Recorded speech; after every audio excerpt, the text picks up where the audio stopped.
Welcome, and thank you for joining this discussion on aviation is taking off in China, a threat or an opportunity for international players. My name is William Mansfield, and I head the customer success team for the US and EMEA for LexisNexis Intellectual Property Solutions.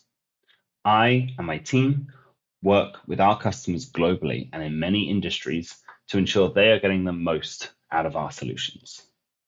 The development and impact of China on the global stage, and specifically intellectual property, is a topic of conversation which has been ongoing for some years now.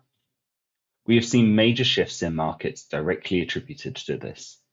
I personally used to work in the solar industry, and in around 2011, there was a collapse in the price of solar, which irreversibly changed the thriving German market, causing many firms to go out of business and those which survived in a radically different form. This was a radical market shift, and yes, firms went bust and people lost their jobs. However, this also led to a huge increase in the uptake of solar as a source of power. This massive and ongoing reduction in cost made it viable as a primary energy source, with deployment costs on par or even lower than traditional means of energy production. This was disruptive, and people often cast China as the boogeyman. But we can say that this was a win for the world at large in terms of consumers, but also the environment. And those which engaged with that change came out on top.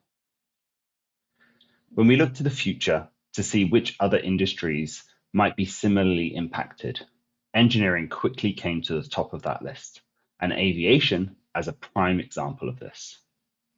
I went to university with a number of aerospace engineers, and my extended family includes a number from the UK's Royal Air Force. So I have spent many an hour discussing the developments in their field. And whilst China is a known factor, in my experience, it is quickly dismissed. But true disruption is when the game is changed in such a way that it cannot be played the same way anymore. Such disruption is difficult for established players to adapt to. So recognizing and preparing for the coming change is critical to ending up on the right side of it. We first looked at the development of the Chinese aviation players' patent portfolios. There is a significant upward movement here. Turning the clock back 10 years, their portfolios were effectively zero. And today, in total, are more than 15,000 active patent families. For reference, when defining the largest patent holders, we often think of above 1,500 families. This is a huge and continuing upward development, and a paradigm shift versus a decade ago.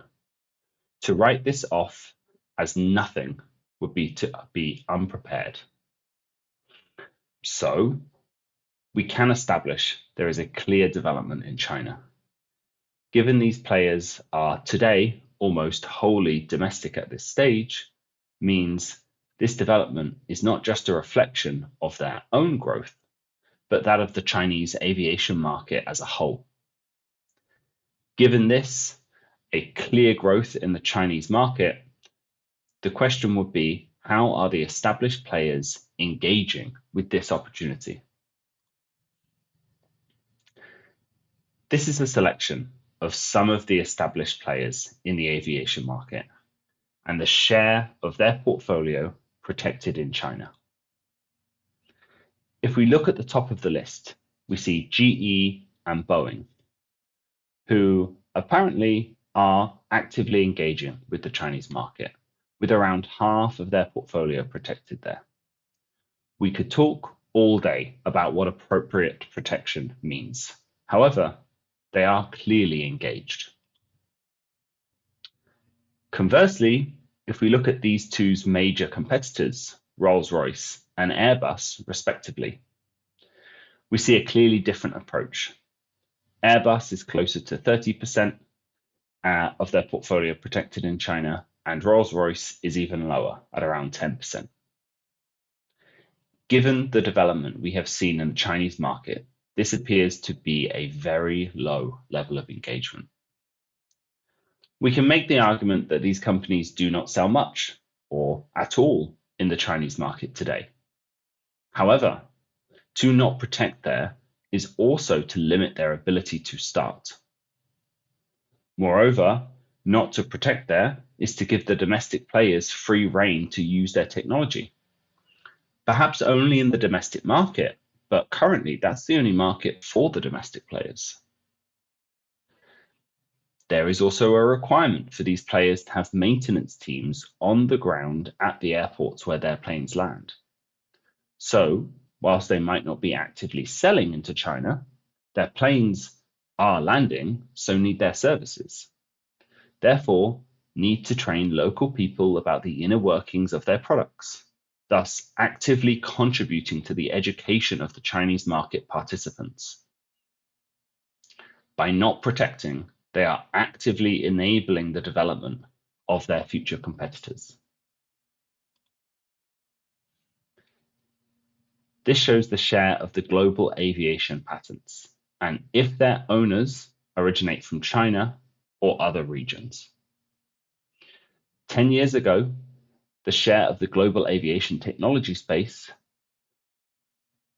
which was owned by Chinese companies, was nearly nothing, less than 3%, an amount you might write off the report as simply other. Today, this is more than 20%, and as we have seen, is an ongoing active upward trajectory. Not only is the Chinese market and players growing, but they are also outpacing the industry as a whole, quickly increasing their share of the global technology space. The question which is often asked when we talk about China and number of patents is, but are they of any value or simply noise? This is an outline of some of the major aviation market participants. The size of their portfolio on the horizontal axis and the strength of this portfolio on the vertical. For reference, the global average quality is pegged at 1, so a patent with the value of 2 is twice as strong as the global average.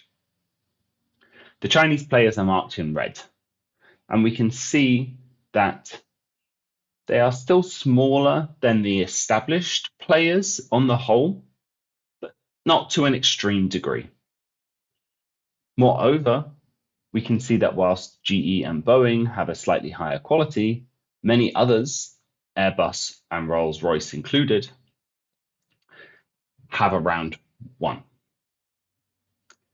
Similarly, the Chinese players also cluster around a quality of 1, the global average. We can see that these are not just niche, low quality players. They have reasonably strong, actively growing patent portfolios that are either today on par with or soon to be versus the established players.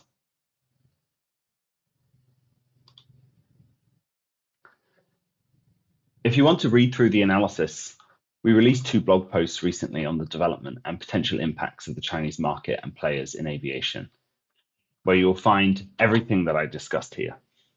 In the first blog, we looked at the development of the Chinese players' patent portfolios, and in the second, looked more closely at the size and relative strength of the Chinese players in aviation market versus the established international players.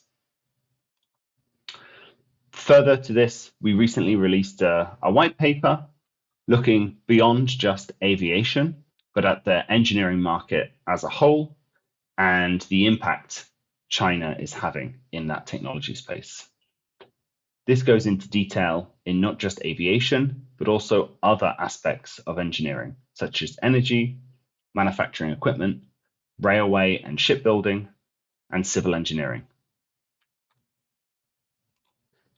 Thank you very much.